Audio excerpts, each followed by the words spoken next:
হাবিবে কিবরিয়া সরওয়ারে দো আলম নবীজি সাল্লাল্লাহু আলাইহি ওয়াসাল্লাম তিনি মক্কা থেকে হিজরত করে মদিনায় চলে গিয়েছেন। অনেক সাহাবায়ে কেরাম তার সাথে মদিনায় চলে গেছেন। মক্কার মধ্যে তার ধন সম্পদ, তার ঘর বাড়ি সব কিছু রেখে মক্কা থেকে হিজরত করে একমাত্র দ্বীনের জন্য মদিনায় চলে গেছেন। মদিনায় যাওয়ার পর হাবিবে কিবরিয়া সরওয়ারে দো আলম নবীজি সাল্লাল্লাহু আলাইহি ওয়াসাল্লাম আনসার এবং মুহাজির ভাইদের মাঝে একটা ভ্রাতৃত্বের বন্ধন করে দিলেন। যারা মক্কা থেকে মদিনায় হিজরত করে চলে গেছে, হাদিসের ভাষায় তাদেরকে মুহাজির বলা হয়। আর যারা মদিনায় থাকে, ওই সমস্ত সাহাবায়ে কেরাম যারা আল্লাহর রাসূলকে সাহায্য সহযোগিতা করেছে, তাদেরকে হাদিসের ভাষায় আনসার বলা হয়।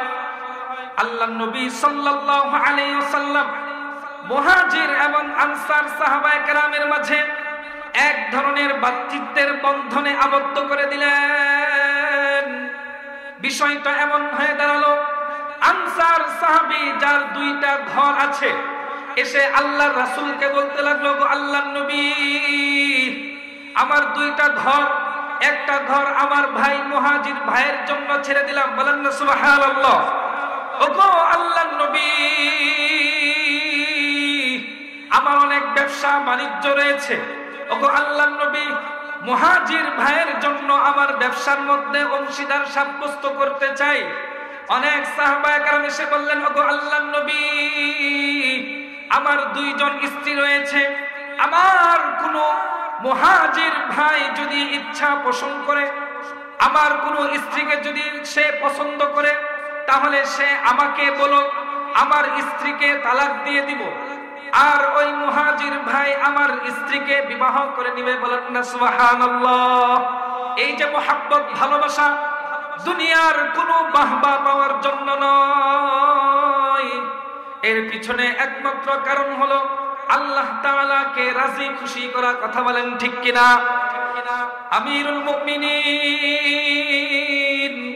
হযরত আবু বকর সিদ্দিক রাদিয়াল্লাহু তাআলা আনহুর জামানায় উমর ইবনুল খাত্তাব রাদিয়াল্লাহু তাআলা আনহু একবার তার বাড়িতে গেলেন। গিয়ে দেখলেন তার একটা চেয়ারের উপর কিছু বৃদ্ধের নাম লিপিবদ্ধ রয়েছে। এমন বৃদ্ধ যারা অন্যের সাহায্যের মুখাপেক্ষী। হযরত উমর রাদিয়াল্লাহু তাআলা আনহু ওই টেবিলের উপর একজন বৃদ্ধার নামও দেখলেন, কিন্তু ওই খাতার মধ্যে তার খেদমত করার কোনো খাদেমের নাম লিপিবদ্ধ ছিল না। ওই খাতার মধ্যে কোনো খাদেমের নাম নাই। হযরত উমর ফারুক রাদিয়াল্লাহু তাআলা আনহু চিন্তা করলেন, আমি এই বৃদ্ধা আমার খেদমত করব। উমর ফারুক রাদিয়াল্লাহু তাআলা আনহু তার বাড়িতে চলে গেলেন। গিয়ে শুনলেন তার কাজকর্ম কে যেন রাত্রে বেলা এসে করে ফেলেছে। উমর বলতে লাগলেন, ও উমর, আপনার কাজকর্ম কে করেছে? মা উত্তর দিল, আমি জানি না। সে যখন আমার বাড়িতে আসে তখন বলে আপনি পর্দা করুন, আমি সাথে সাথে পর্দা করি। সে যখন সমস্ত কাজকর্ম করে চলে যায় তখন আমাকে বলে, ও মা, আপনি পর্দা ছেড়ে দিন, সব কাজকর্ম আমি করে ফেলেছি, এখন আমি চলে যাচ্ছি, এখন আর পর্দার প্রয়োজন নাই। উমর ফারুক রাদিয়াল্লাহু তাআলা আনহু চিন্তিত হয়ে গেলেন, আশ্চর্যান্বিত হয়ে গেলেন। ইনি কে যিনি রাতের অন্ধকারে এসে এই বুড়িমার খেদমত করে? উমর ফারুক রাদিয়াল্লাহু তাআলা আনহু দ্বিতীয় দিন তাহাজ্জুদের নামাজ আদায় করে ওই বৃদ্ধার মার বাড়িতে চলে আসলেন। এসে তিনি শুনতে পেলেন আজকেও তার সব ধরনের কাজকর্ম করে কে যেন চলে গেছে। উমর ফারুক রাদিয়াল্লাহু তাআলা আনহু আরো চিন্তিত হয়ে গেলেন। তিনি পরের দিন আবার ওই বৃদ্ধার মার বাড়িতে চলে গেলেন। তিনি আজকে এশার নামাজ পড়ে বাড়িতে গেলেন না।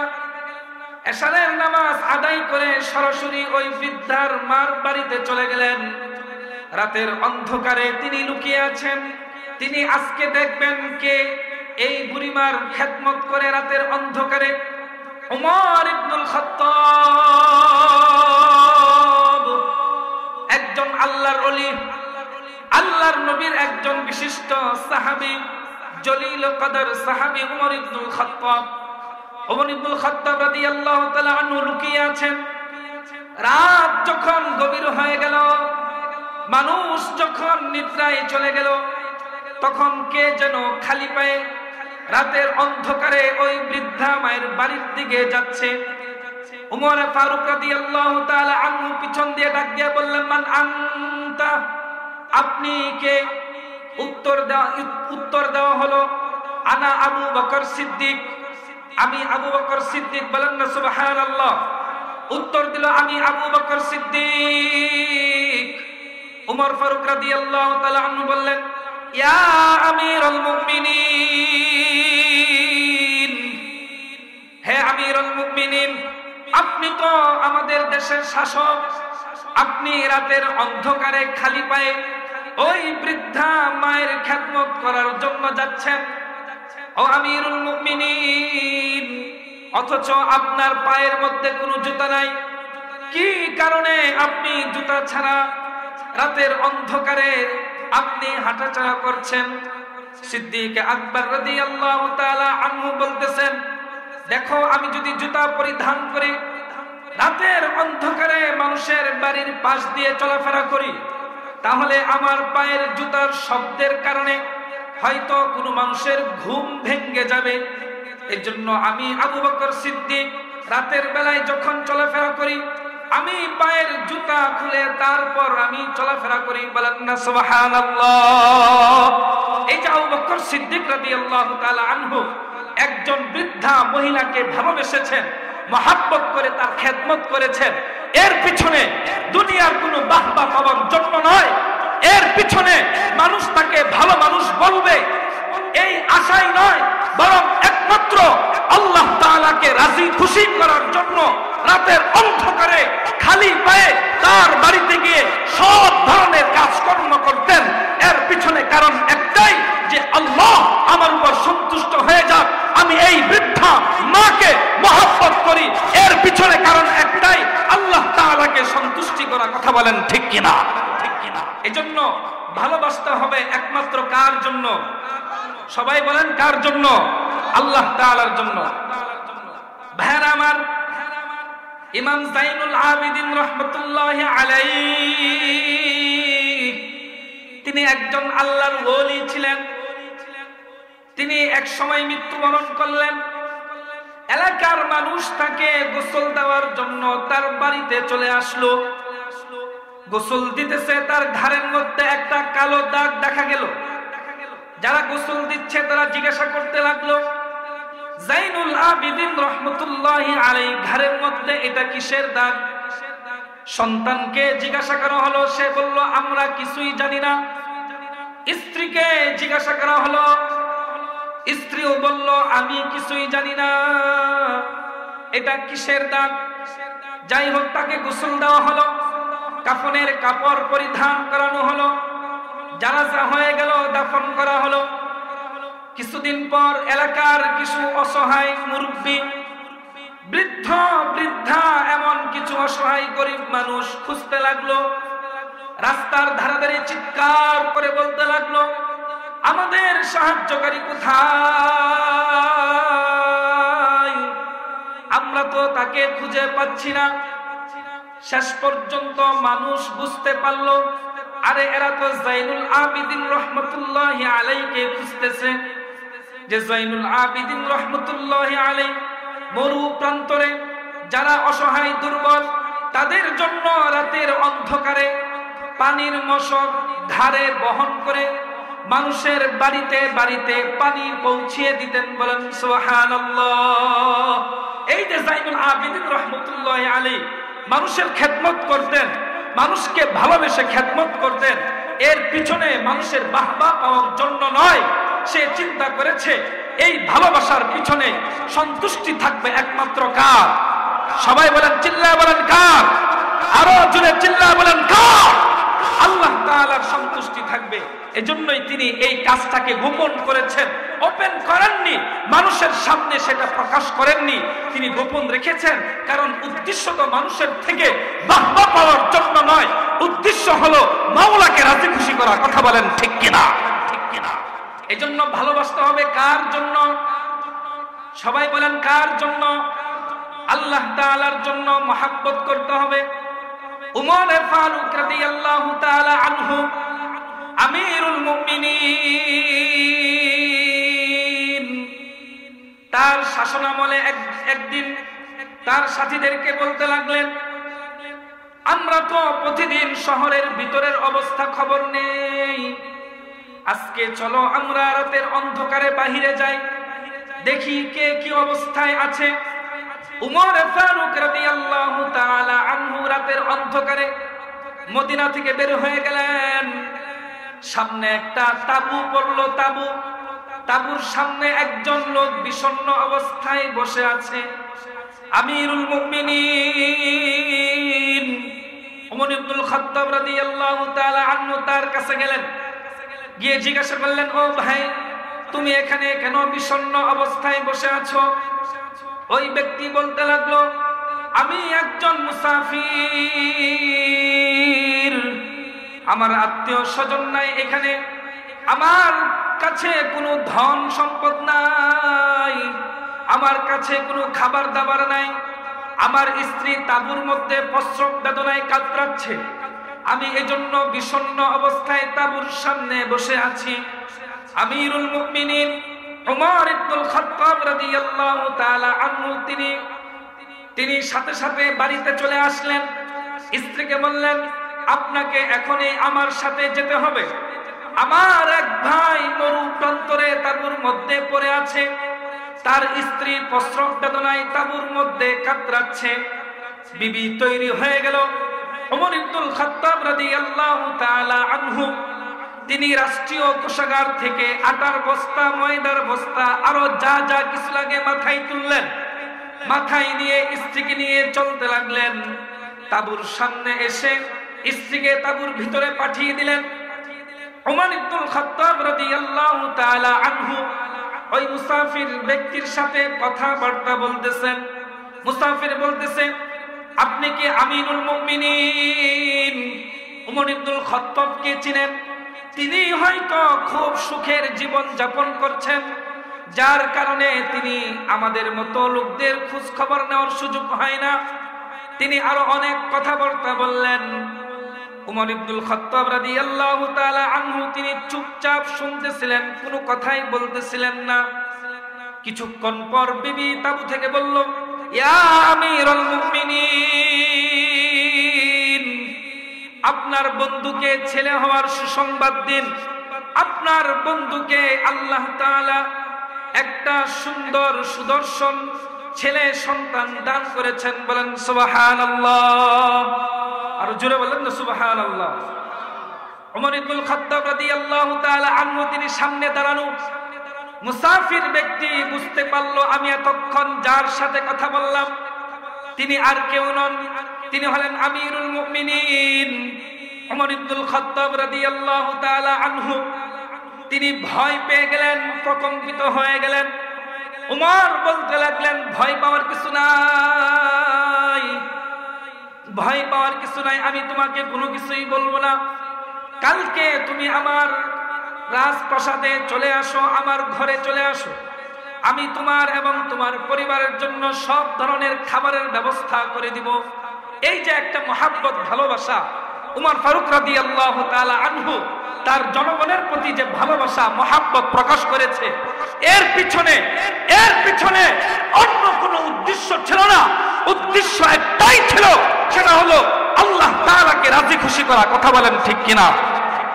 আজকের এই বিশ্বের শাসকরা যদি উমরের মতো হতো, আজকের এই শাসন ব্যবস্থার আমিররা যদি সেই উমরের মতো শাসন ব্যবস্থা কায়েম করত, তাহলে আজকে এই সারা পৃথিবীর মধ্যে শান্তির স্থায়ী লাভ হয়ে যেত। কথা বলেন ঠিক কিনা? কিন্তু আজকে সেই উমর নাই। আজকের এই পৃথিবীর জন্য আর আগামী বিশ্বের জন্য, এই বর্তমান প্রেক্ষাপটের জন্য একজন ওমরের প্রয়োজন, যে ওমর যেভাবে রাষ্ট্র পরিচালনা করেছে, আজকেও যদি এরকম একটা ওমর থাকতো আর সেভাবে রাষ্ট্র পরিচালনা করত, সারা পৃথিবীর সমস্ত মানুষ সুখ শান্তিতে বসবাস করত। কথা বলেন ঠিক কিনা? তো ওমর ফারুক রাদিয়াল্লাহু তাআলা আনহু এই জনগণকে ভালোবেসেছেন। মানুষ তাকে ভালো বলবে, মানুষ তাকে ভালো নেতা বলবে, মানুষ তাকে ভালো শাসক বলবে, মানুষ তাকে ভালো আমির বলবে, এই উদ্দেশ্য না। উদ্দেশ্য একটাই যে আল্লাহ তাআলা আমার উপর রাজি খুশি হয়ে যাবে। কথা বলেন ঠিক কিনা? এজন্য মানুষকে ভালোবাসতে হবে। কার জন্য? সবাই বলেন কার জন্য? আল্লাহ তাআলার জন্য। হাবিবে কিবরিয়া সরওয়ারে দু আলম নবীজি সাল্লাল্লাহু আলাইহি ওয়াসাল্লাম হযরত বেলাল হাবশী রাদিয়াল্লাহু তাআলা আনহুকে মুহাব্বত করতেন। বেলালও আল্লাহর রাসূলকে মুহাব্বত করতেন। বেলালের কোনো ব্যবসা বাণিজ্য ছিল না, বেলালের কোনো ক্ষেত খামার ছিল না, বেলালের কোনো সামাজিক শান মর্যাদা ছিল না, কিন্তু রাসূল সাল্লাল্লাহু আলাইহি ওয়াসাল্লাম তাকে মুহাব্বত করতেন এবং বেলালও আল্লাহর রাসূলকে মুহাব্বত করতেন। যার কারণে হাদিসের মধ্যে আছে রাসূল সাল্লাল্লাহু আলাইহি ওয়াসাল্লাম যখন সর্বপ্রথম জান্নাতের মধ্যে প্রবেশ করবেন, একটা উষ্টির উপর আরোহণ করবেন, তখন ঘোষণা হবে আল্লাহর রাসূলের উষ্টির লাগাম কে ধরবে? তখন ঘোষণা করা হবে বেলাল, বেলালে আল্লাহর রাসূলের উষ্টির লাগাম ধরবে। আল্লাহ রাসূল সাল্লাল্লাহু আলাইহি ওয়াসাল্লাম কিয়ামতের ময়দানে তিনি সর্বপ্রথম জান্নাতে প্রবেশ করবেন, আর তার আগে আগে বেলাল উষ্টির লাগাম ধরে ধরে জান্নাতের মধ্যে হাঁটতে থাকবেন। বলেন আল্লাহু আকবার। কিসের কারণ? কারণ ছিল একটাই, একজন আরেকজনকে মহব্বত করতেন, ভালোবাসতেন। এর পিছনে কারণ একটাই, সেটা হলো আল্লাহ তাআলার সন্তুষ্টি। কথা বলেন ঠিক কিনা? এজন্য ভালোবাসতে হবে কার জন্য? আল্লাহ তাআলার জন্য। তো বলতেছিলাম হাবিবে কিবরিয়া সরওয়ারে দু আলম নবীজি সাল্লাল্লাহু আলাইহি ওয়াসাল্লাম বলেছেন, মান আহাব্বা লিল্লাহ, যে ব্যক্তি আল্লাহ তাআলার জন্য মুহাব্বত করবে। 2 নাম্বার, ও আবগাদা লিল্লাহ, আল্লাহ তাআলার জন্য কারো প্রতি শত্রুতা রাখবে, বিদ্বেষ রাখবে, নিজের সম্পদের কারণে নয়, নিজের স্বার্থের জন্য নয়, বরং আল্লাহ তাআলাকে খুশি করার জন্য কারো প্রতি শত্রুতা রাখবে বা বিদ্বেষ রাখবে। হযরত আলী রাদিয়াল্লাহু তাআলা আনহু একবার এক মুশরিককে পাকড়াও করলেন, পাকড়াও করে মাটির মধ্যে শায়িত করে ফেললেন। তরবারি উত্তোলন করে আলী রাদিয়াল্লাহু তাআলা আনহু তার বুকের উপর চেপে বসলেন। আলী রাদিয়াল্লাহু তাআলা আনহু তাকে হত্যা করার জন্য উদ্যত হয়েছেন। এমন সময় ওই আলী রাদিয়াল্লাহু তাআলা আনহুর মুখের মধ্যে থুতু নিক্ষেপ করলো। আলী রাদিয়াল্লাহু তাআলা আনহু উঠে পড়লেন, তাকে হত্যা করলেন না। এবার মুশরিক জিজ্ঞাসা করলো, ও আলী, আপনি আমাকে হত্যা করার জন্য মাটিতে শায়িত করেছেন, তরবারি উত্তোলন করেছেন, আমাকে হত্যা করবেন, কিন্তু আমাকে হত্যা করলেন না, কি কারণ? আলী রাদিয়াল্লাহু তাআলা আনহু বলতেছেন, দেখো, আমি তোমাকে হত্যা করার জন্য উদ্যত হয়েছিলাম, এর পিছনে কারণ ছিল তুমি আল্লাহর শত্রু, এর পিছনে কারণ ছিল তুমি রাসূলের শত্রু, এর পিছনে কারণ ছিল তুমি আল্লাহর রাসূলের বিরুদ্ধে কুৎসা করতে। এজন্য আমি তোমাকে হত্যা করার জন্য উদ্যত হয়েছিলাম। তুমি যখন আমার মুখের উপর থুতু নিক্ষেপ করলে, আমার ক্রোধ বেড়ে গেল। ওই মুহূর্তে যদি আমি তোমাকে হত্যা করতাম, তাহলে আমার জন্যই আমি তোমাকে হত্যা করতাম, তখন আল্লাহর সন্তুষ্টি তার মধ্যে থাকতো না। এজন্যই আমি আলী তোমাকে হত্যা না করে ছেড়ে দিলাম। বলেন সুবহানাল্লাহ। তো আলী রাদিয়াল্লাহু তাআলা আনহু একটা ছোট্ট ঘটনা বুঝানোর জন্য আপনাদেরকে বললাম যে শত্রুতা হবে একমাত্র কার জন্য? সবাই বলেন কার জন্য? আল্লাহ তাআলার জন্য। কারো প্রতি বিদ্বেষ রাখবেন, এটা আল্লাহ তাআলার জন্য, নিজের স্বার্থের জন্য, নিজের কারণে কারো প্রতি বিদ্বেষ, কারো প্রতি শত্রুতা পোষণ করা যাবে না। এজন্য হাবিবে কিবরিয়া সরওয়ারে দো আলম নবীজি সাল্লাল্লাহু আলাইহি ওয়াসাল্লাম বলেন, ওয়া আবগাদা লিল্লাহ,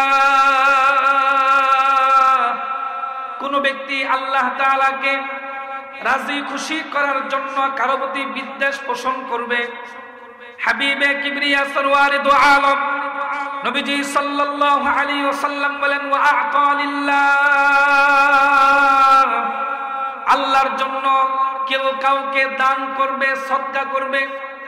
বান্দা যখন কোনো দান করবে, উদ্দেশ্য থাকবে একমাত্র কে? সবাই বলেন কে থাকবে? আল্লাহ তাআলা একমাত্র উদ্দেশ্য থাকবে। মানুষ তাকে দানবীর বলবে, মানুষ তাকে দানশীল বলবে, এটা উদ্দেশ্য থাকবে না। উদ্দেশ্য থাকবে একমাত্র আল্লাহ তাআলার সন্তুষ্টি। সাহাবায়ে কেরাম রাদিয়াল্লাহু তাআলা আনহুম আজমাইন, তারাও দান সদকা করতেন। রাতের অন্ধকারে গরিব মিসকিনদের বাড়ির সামনে আটার বস্তা, ময়দার বস্তা ফেলে দিতেন, রেখে আসতেন। খেজুরের থলি রেখে আসতেন, দিনার দিরহামের থলে গরিব মিসকিনদের বাড়ির সামনে রেখে আসতেন। কে দান করেছে কেউ জানতো না, লুকিয়ে লুকিয়ে মানুষদেরকে সাহায্য সহযোগিতা করতেন। এর পিছনে কারণ একটাই, সেটা হলো একমাত্র আল্লাহ তাআলার সন্তুষ্টি। কথা বলেন ঠিক কিনা? এজন্য বান্দা যখন দান করবে, কাকে সন্তুষ্ট করার জন্য? সবাই বলেন কাকে সন্তুষ্ট করার জন্য? আল্লাহ তাআলার জন্য। ছোট্ট একটা ঘটনা শোনায়। এক বুজুর্গ মাহফিলের মধ্যে ঘোষণা করলেন, আমি অমুক ভালো কাজটা করতে চাই, কিন্তু কাজ করার জন্য অনেক অর্থের প্রয়োজন। আপনাদের মধ্যে যদি কেউ থাকে তাহলে আমাকে সাহায্য সহযোগিতা করুন।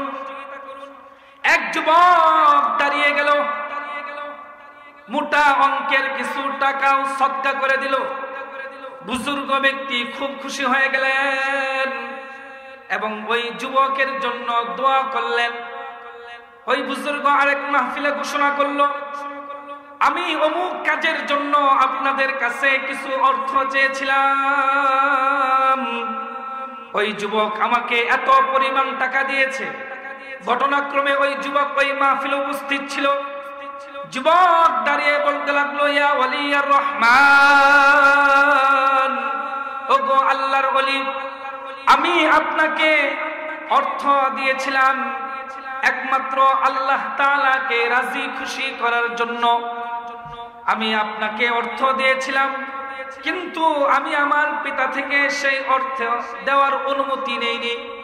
আমার পিতার অনুমতি ছাড়া এই অর্থ আপনাকে দিতে পারবো না। আমার সম্পদ, আমার টাকা পয়সা আমাকে ফিরিয়ে দিন। ওই বুজুর্গ ব্যক্তি সাথে সাথে ওই টাকাগুলো ফিরিয়ে দিল। মানুষ তাকে ধিক্কার দিতে লাগলো, এই কেমন মানুষ, আল্লাহর রাস্তায় দান করে আবার ফিরিয়ে নিয়েছে। যখন মাহফিল শেষ হয়ে গেল, মানুষ যখন নিজ নিজ বাড়িতে চলে গেল, যুবক আবার এসে বুজুর্গ ব্যক্তিকে বলতে লাগলো, ইয়া ওয়ালিয়ার রহমান,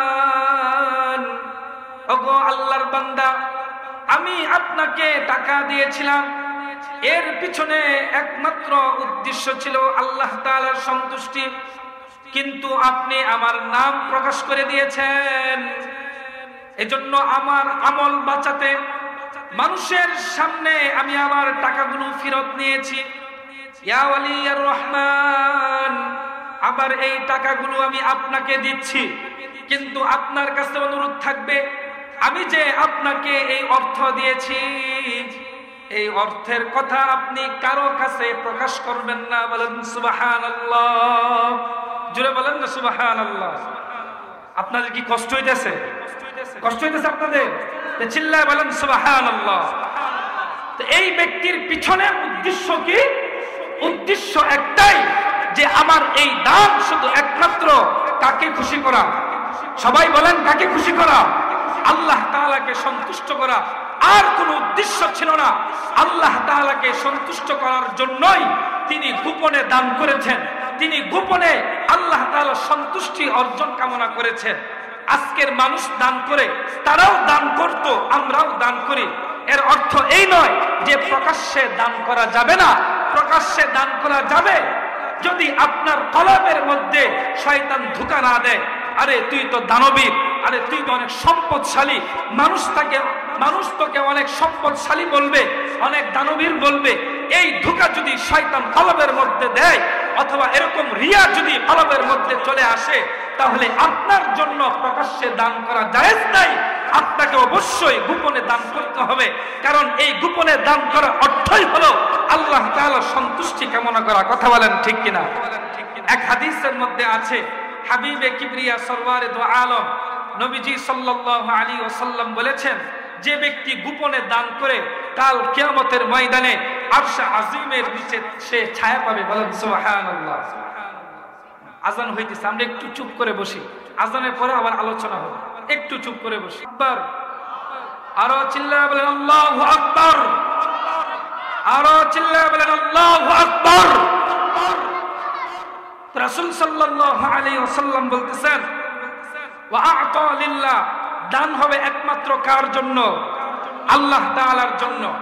4 নাম্বার হলো ওয়া মানাআ লিল্লাহ, একমাত্র আল্লাহ তাআলার জন্য কোন জিনিস হতে বিরত থাকবে অথবা কাউকে বিরত রাখবে, এর পিছনে উদ্দেশ্য একমাত্র আল্লাহ তাআলা রাজি খুশি করা।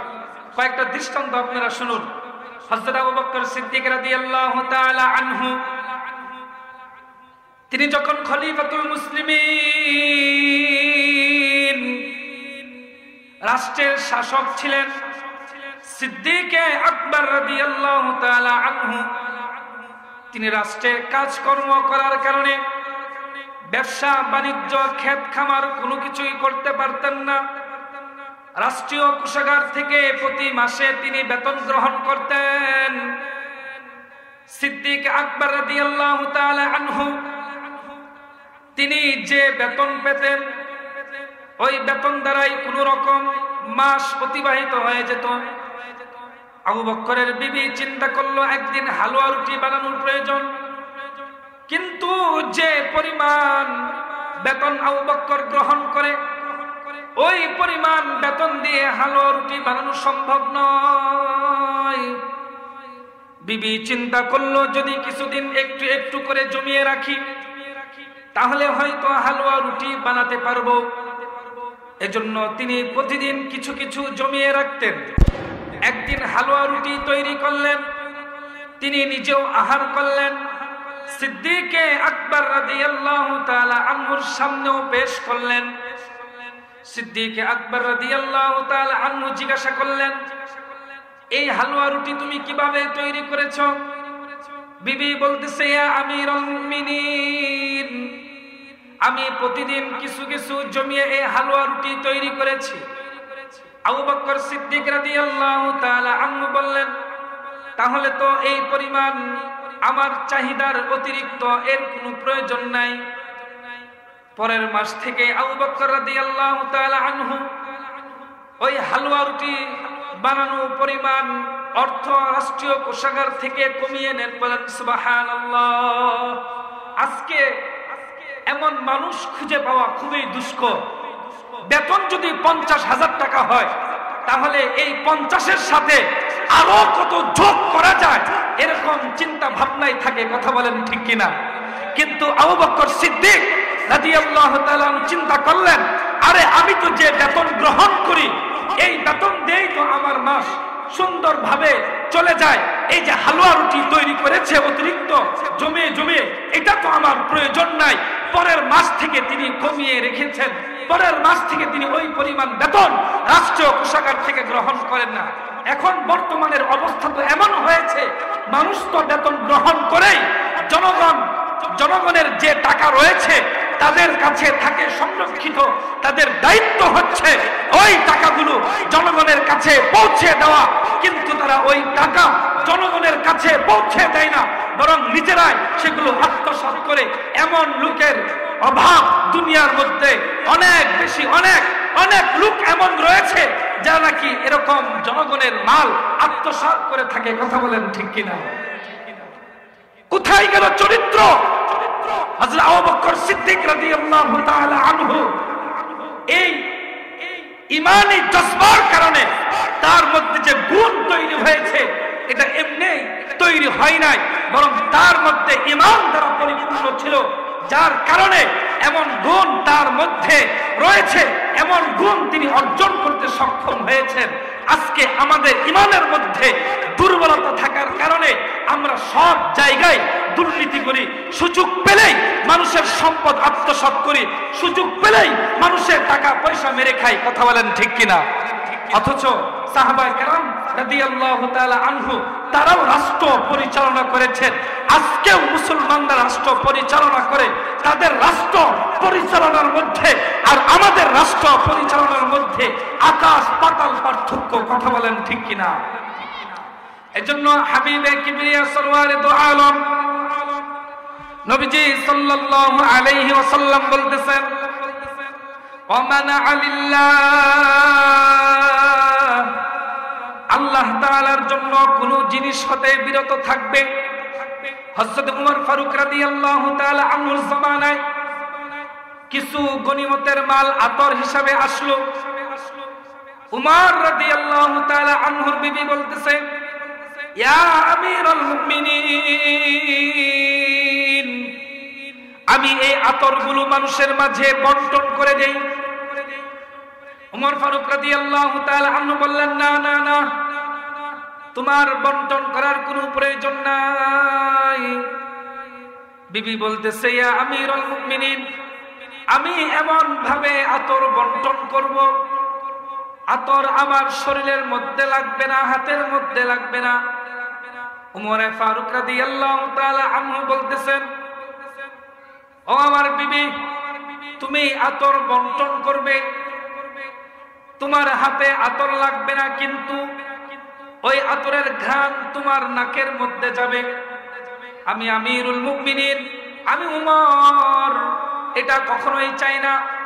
গনিমতের মাল বন্টন করতে গিয়ে আমার স্ত্রীর নাকের মধ্যে আতরের ঘ্রাণ যাবে, আমি উমর এটা কখনোই বরদাস্ত করতে পারবো না। বলেন না সুবহানাল্লাহ। চিন্তা করে দেখুন, একজন শাসক, যেটা গরিবের হক, আতর, সামান্য আতর, যেটা বন্টন করতে গিয়ে উমর একজন শাসক, শাসকের পরিবারের কোন সদস্যের নাকের মধ্যে সেই আতরের ঘ্রাণ প্রবেশ করবে, ওই শাসক সেটা বরদাস্ত করতে পারে না। চিন্তা করে দেখুন তারা কেমন ছিলেন। এজন্যই তো তাদেরকে সোনালী যুগের মানুষ বলা হয়, তাদেরকে সোনার মানুষ বলা হয়। এজন্যই তো তাদেরকে দুনিয়াতে থাকতেই রাসূল সাল্লাল্লাহু আলাইহি ওয়াসাল্লাম তাদেরকে জান্নাতের সার্টিফিকেট দিয়েছেন। বলেন আল্লাহু আকবার। কেমন ছিলেন? আরেকটা ঘটনা শোনাই। উমর ফারুক রাদিয়াল্লাহু তাআলা আনহু তিনি যখন খলিফাতুল মুসলিমিন, একবার আলী রাদিয়াল্লাহু তাআলা আনহু তার কাছে আসলেন। উমর ফারুক রাদিয়াল্লাহু তাআলা আনহু জিজ্ঞাসা করলেন, ও আলী, তুমি কি কারণে আমার কাছে এসেছো? ব্যক্তিগত কারণে কথা বলবে নাকি রাষ্ট্রীয় কোনো বিষয়ে কথা বলবে? আলী রাদিয়াল্লাহু তাআলা আনহু বলতেছেন, আমি আমার ব্যক্তিগত বিষয়ে কথা বলতে চাই। উমর ফারুক রাদিয়াল্লাহু তাআলা আনহু রেজিস্টার খাতা বন্ধ করে দিলেন। তার সামনে একটা বাতি ছিল, বাতিটাও নিভিয়ে দিলেন। আলী রাদিয়াল্লাহু তাআলা আনহু কিং কর্তব্য বিমূঢ় হয়ে জিজ্ঞাসা করলেন, ইয়া আমিরুল মুমিনিন, মেহমান আসলে বাতি নিভাতে হয় না, বরং জ্বালাতে হয়। উমর ফারুক রাদিয়াল্লাহু তাআলা আনহু বলতেছেন, ও আলী, তুমি তো সঠিকই বলেছ, মেহমান আসলে বাতি নিভাতে হয় না, বাতি জ্বালাতে হয়। কিন্তু তুমি তো তোমার ব্যক্তিগত বিষয়ে কথা বলার জন্য, আমার সাথে সাক্ষাৎ করার জন্য এসেছো। আর ব্যক্তিগত বিষয়ে কথা বলতে গিয়ে রাষ্ট্রের বাতি বা রাষ্ট্রের তেল খরচ হবে। আমি উমরে ফারুক এটা কখনোই বরদাস্ত করতে পারি না। বলেন সুবহানাল্লাহ। তো উমর ফারুক রাদিয়াল্লাহু তাআলা আনহু ব্যক্তিগত বিষয়ে, ব্যক্তির কারণে, ব্যক্তির স্বার্থে রাষ্ট্রের কোনো সামান্যতম একটা বাতি সামান্যতম তেল খরচ হবে, এটা তিনি বরদাস্ত করেন নাই, এটা তিনি পছন্দ করেন নাই। এবার চিন্তা করে দেখুন তারা কেমন শাসক ছিলেন, তারা কেমন রাষ্ট্রপ্রধান ছিলেন, তারা কেমন নেতা ছিলেন, তারা কেমন আমির ছিলেন, কিভাবে রাষ্ট্র পরিচালনা করেছেন, কিভাবে জনগণের অর্থকে, জনগণের সম্পদকে কিভাবে সংরক্ষণ করেছেন। তাদের জীবনী থেকে আমাদের শিক্ষা গ্রহণ করার দরকার আছে না নাই? সবাই বলেন আছে না নাই? তাদের মতো যদি আমরা আমাদের জীবনকে গঠন করতে পারি তাহলে আমাদের জীবন সুন্দর হয়ে যাবে। কথা বলেন ঠিক কিনা? সুপ্রিয় উপস্থিতি, মাহফিলের দায়িত্বে যারা আছেন আপনাদেরকে উদাত্ত আহ্বান জানাচ্ছি, অতি দ্রুত স্টেজে চলে আসুন। আমাদের কমিশনার সাহেব আমাদের মাহফিলের স্টেজে চলে এসেছেন। আমরা সকলেই আনন্দিত যে আজকের এই মাহফিলে তিনি আমাদের মাঝে আগমন করেছেন। সবাই বলেন না আলহামদুলিল্লাহ, আরো জোরে বলেন আলহামদুলিল্লাহ। সাল্লাল্লাহু আলাইহি ওয়াসাল্লাম চারটা কাজের কথা বলেছেন। মান আহাব্বা লিল্লাহ, ভালোবাসা একমাত্র কার জন্য হবে? সবাই বলেন কার জন্য হবে? 2 নাম্বার, ওয়া আবগাদা লিল্লাহ, যদি কারো প্রতি বিদ্বেষ রাখতে হয়। ওয়া আবগাদা লিল্লাহ 2 নাম্বার হলো একমাত্র আল্লাহ তাআলার জন্য কারো প্রতি শত্রুতা পোষণ করা, নিজের স্বার্থের জন্য শত্রুতা পোষণ না করা। 3 নাম্বার হলো ওয়া আ'তা লিল্লাহ, আল্লাহ তাআলার জন্য কাউকে দান করা। 4 নাম্বার হলো ওয়া মানাআ লিল্লাহ, আল্লাহ তাআলার জন্য কোনো জিনিস হতে বিরত থাকা। রাসূল সাল্লাল্লাহু আলাইহি ওয়াসাল্লাম বলেন ফাকাদ ইসতাকমালাল ঈমান, যার মধ্যে এই 4টা গুণ অর্জন হয়ে যাবে আল্লাহ রাসূল বলেন সে তার ঈমানকে পরিপূর্ণ করে ফেলেছে। বলেন সুবহানাল্লাহ। তো আপনাদের সামনে সন্ধ্যার পর থেকে নিয়ে এই পর্যন্ত অনেকক্ষণ আলোচনা হলো। যে বিষয়গুলো আলোচনা হলো, সর্বপ্রথম আমি অধমকে এবং আমাদের সকলকে বুঝা এবং আমল করার তৌফিক দান করুন। সকলে বলি আমিন।